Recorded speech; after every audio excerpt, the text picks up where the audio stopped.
Hi, Erica here from Shen Life and the Shen Life Pack, and today we're going to talk about one of my favorite topics. Among the many areas that the Shen Life model covers, I am super passionate about alignment. So, there is ideal alignment, there are often factors that are overlooked, and there's an easy way to engage it. So let's get to it.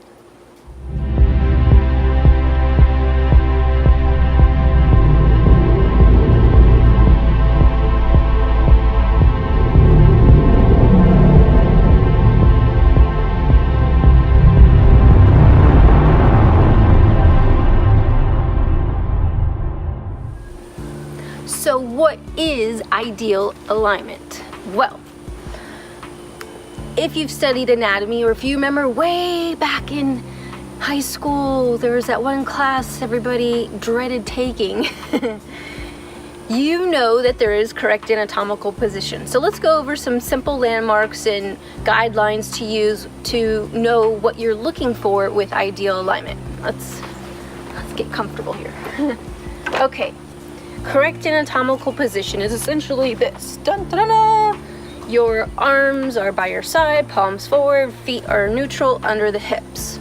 There's a couple points to really look for. And let's start with the plumb line. So turning to the side, you're gonna get a profile line, and the line should have your ear, shoulder, hip, outside of the knee, and ankle all lined up in one line. Now, if you noticed, I have girly shoes on. Do not try to evaluate yourself in heels. Even if it's man heels, or I mean cowboy boots, it just doesn't work, okay? What you're looking for is to get the ear canal over the shoulder, like I said, over the hip, in line with the knee and the outer ankle. If you have some heels elevated, you're going to throw off your pelvis, and it's going to make your head do some kind of dance to find what will work. All right, that's not ideal. From the front, we can always use our midline. Now, most of us think we're all symmetrical, but we're not. Ideally, we would be.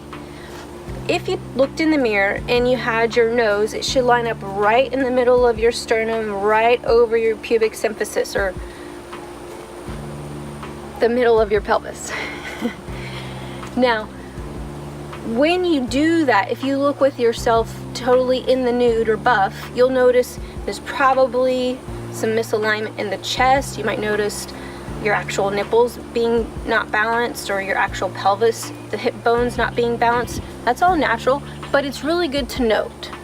Ideally, we would have a straight line going down, and we would use our weight equally, right foot and left foot. You can actually stand on a scale with one foot, two scales, I should say, one scale for each foot.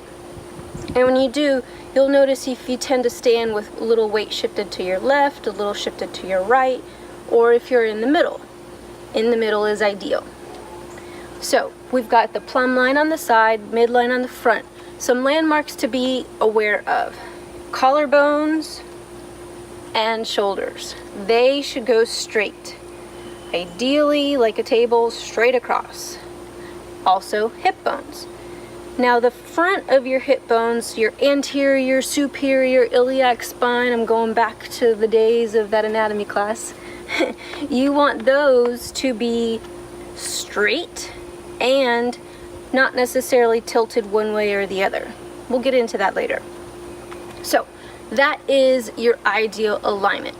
Now, what tends to happen is that over the course of life, we've developed familiar patterns of use. The way we walk, the way we talk, how we do what we do. Now, those aren't always in balance. So the challenge is to be aware of how you do something that's not ideal, and then correct it with either reversing it, stretches, somatic practices, or a little secret I'm going to give you later. Okay. Now, typical problems all stem from the spine. So that's really what most people are talking about when you refer to alignment. It is the spine. We have the low part, the mid part, and the upper part. There's technical terms, yes. There's the sacrum, lordotic area, thoracic area, cervical area, but we don't need to get in there. Low part. Now the low part can be way thrown out of balance, and it typically does, and you'll notice that it's like if your hips were a flower pot and your spine is a nice big sunflower stalk and your head's a sunflower, then if your pot is tilted forward, all the soil and nutrients and water would fall out, and vice versa. If you're over curved and under tucked, which you can see a lot of ballerinas do, having been guilty of that, you can be under tucked and kind of walking, or they do the opposite where they're overextended and walking. You'll find that imbalance. What is ideal is neutral. So what I suggest is just stand up with me right quick, soften your knees, make sure you're flat, feet are hip width apart, and then find your neutral. Just rock forward, rock back, rock forward, rock back, and you're gonna find, okay, where my tailbone feels like it's pointing down and connecting to my inner knees and ankles, where it feels I have a line drawn down to them, that's gonna be neutral for you. The next curve, the thoracic curve. More often than not, we get humpbacks. You can look around and so forth, but more often than not, you get the humpback, which is the chest is more sunken in, and then the back of the body is caved out, and the shoulders are rolled forward, and then you'll notice the arms, they naturally turn palms down. That is not ideal, but it is very common. To change that, obviously you just want to get the chest and the sternum to lift, because as soon as you lift your sternum, your shoulders are going to go back in line with the collarbones, and the arms can just hang where they're supposed to. The trick is the neck curve. The most modern imbalance that you are going to see everywhere, every day just about, is the text neck. It is because we have these lovely devices that give us the power to do so much, but we are in them all day long. And you notice, how often do you see people like this versus like this? This doesn't look normal, and honestly, it gets heavy after a while. This is better for our neck, but not very practical. So the neck curve and the low back curve, they tend to be reciprocal. So if you are doing this a lot, chances are you're throwing your pelvis off, and you're definitely getting that humpback curve. All of that is, of course, not ideal, but those are common imbalances with our alignment. So check yourself out in the mirror. First, of course, front midline. Are you even? Shoulders, hips? Do you tend to shift your ribs one way or the other? Do you sit more weight on one foot than the other? And then check your side line, your plumb line. Ear, head, hips, knee, ankle. Where do you line up? How do you line up? Okay, so as I mentioned, we develop these patterns of use. This is how our mechanics are accustomed to going when we sit, stand, walk, and so on. There's a big factor, huge factor, that is so often overlooked that relates to how you do everything you do on the physical world, in the physical plane, in your physical body.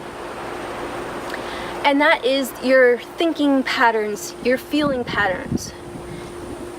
Yes, your psyche and your soma are so integrated, it is almost ridiculous to try and look at your alignment separate from what's really going on inside. So, if you are to kind of assess yourself and say, okay, I'm straight here, I'm straight like that. Yes, I can stand and get myself correctly and anatomically straight. But you go into life, and then life triggers you and you go into some reactionary mode, and then you are back to what is natural. I should say not natural, what is normal for you. Normal versus straight and ideal are two different things.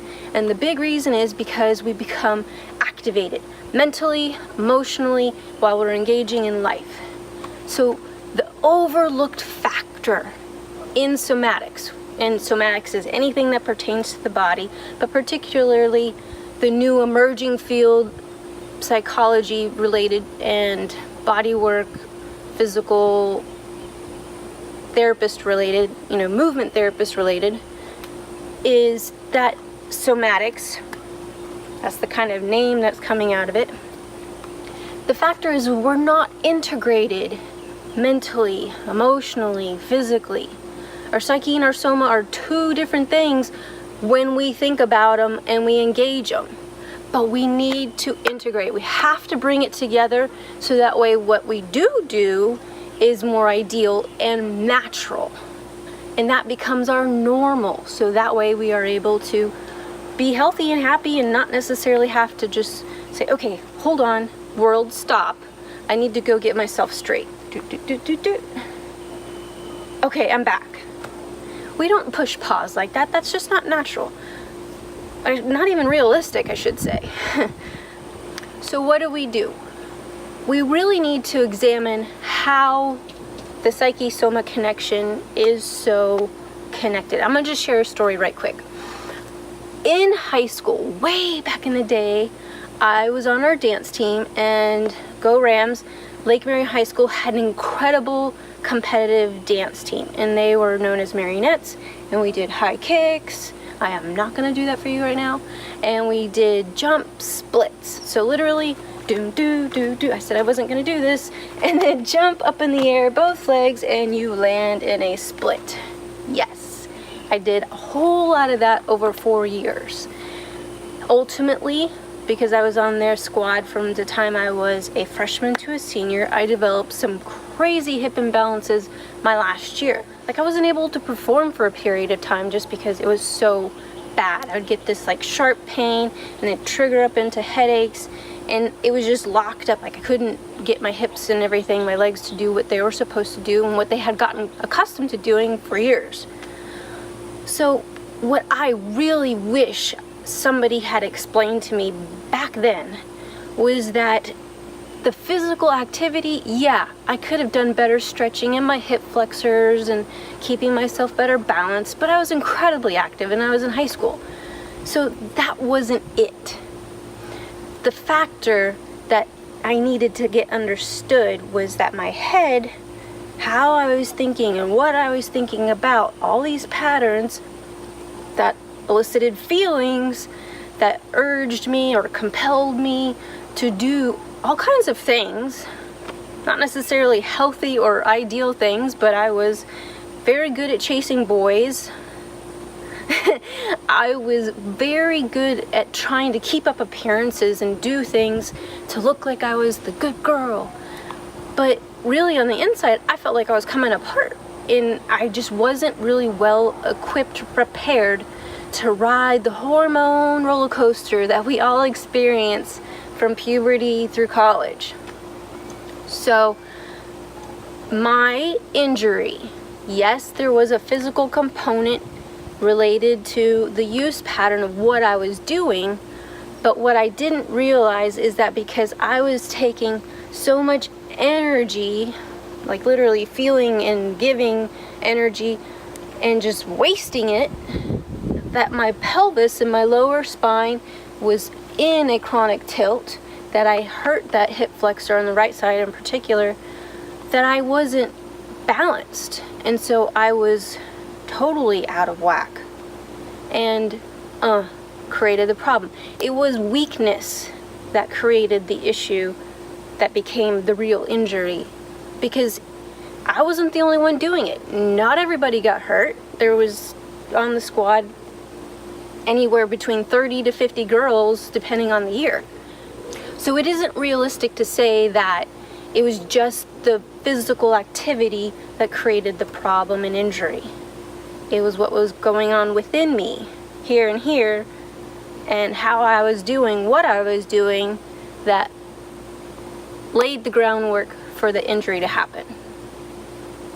I hope that story helped and maybe got you thinking about something that you see you do, like being very physically driven. Not necessarily to say you're gonna go conquer the world, but maybe that's it. Trying to like get stuff. A lot of that comes from the lower drives, the lower power centers, and so we will tend to be arched in that lower curve and get it. Just think, like if you're gonna take off and run, you get that arch, you go, and then you use those hips to get the action going.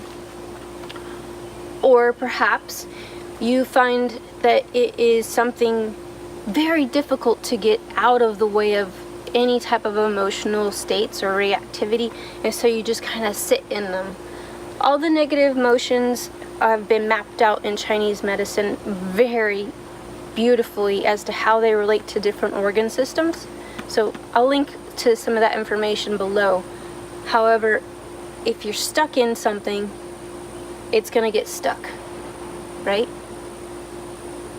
Literally, the energy gets stuck. Emotions are energy in motion. It's supposed to go, not lock down. So feeling stuck is quite literal, an energetic stuckage. Now, perhaps you are more in the upper cerebral type. You are thinking, or worrying, or doing all here, and you get used to going into this mode. And you might have like a good crinkle or two if you're old enough. That is all definitely head center drives that are powerful tools to put in place. We need all to integrate our upper tool, our heart tool, and our drive go tool. So integration is the secret. That's what we need to do. We need to bring our psyche, our soma, and our soul into one operating unit. So how do we integrate into one fully functioning unit so we're harmoniously in balance? Well, there is a mantra that we use in Shen Life that is very effective. Simple, but it is spot on in this regard. Feel, deal, heal. That's it. We have to actually get comfortable feeling what's going on and being aware of what's going on in this unit. I don't even want to call it a body or a mind. This organism that we call home. Let's just call it that. So, feeling into your body. There's a couple things that we can do that I'm going to encourage you to do so that way this makes more sense. Get in front of a mirror. Stand and look at the way you naturally hang your arms, your head, your shoulders, everything. How do you stand? What is more natural or comfortable for you? Then recall what all the correct anatomical alignment points are. Plumb line, midline, across the shoulders and hips lines. What's out of balance? Once you know where you are with that little self-assessment, then it's going to be easier for you to say, okay, this is a little bit left shoulder forward, right shoulder back, right hip forward. I got a little twist going in here. Then you got to feel into your daily life. Be mindful of what triggers you mentally and emotionally to see what kind of reactivity patterns relates to those physical patterns. Being mindful of what is going on when the hits the fan is really going to help you catch what's going on with those patterns and how you can change them. Okay? Number 2, deal. Yes, you need to be mindful of what's going on in your thinking and feeling and doing or moving patterns, so that way you can change them. Of course, looking if you're crooked, I need to perhaps stretch out my chest more because I don't want to do this, so that means this is shut off, so let's open it up. Or if my neck is always jacked, I could use my hands behind my head and pull back on the chin and strengthen that engagement again, since it's so used to being overstretched the opposite way. Or if my hips are constantly being out of whack, perhaps stretching out the hip flexors by just doing a simple lunge and then like feeling this hip flexor engage. That's very easy. That's a great way to help with the hips. There's all kinds of tips and tools for stretching out. Once you know where you're at and you're conscientious of the patterns that get you there, you can adjust. You can deal with life in a very therapeutic way and keep working towards full integration. So 3 is heal. That's the name of the game, right? Full integration and balance within our organism requires us to heal. The top way to do so is meditation. You have to practice meditation to dive into your core, quite literally your core, right? This is the core of the body. These are the auxiliary parts. Diving into the core where we do and feel and think will help you become more aware of your patterns and then help you integrate them. There's a great meditation that we have a blog about. I'll go ahead and link to that below so you can see that. But really, there is no other secret. There isn't some trick that's gonna shorten the path for you. So, we gotta heal. You gotta do the work, plain and simple. So, that's all I have to say about that. Go ahead, if you have comments or questions, drop them below and I will respond to them personally. Again, I'm Erica from Shen Life, and I thank you for watching.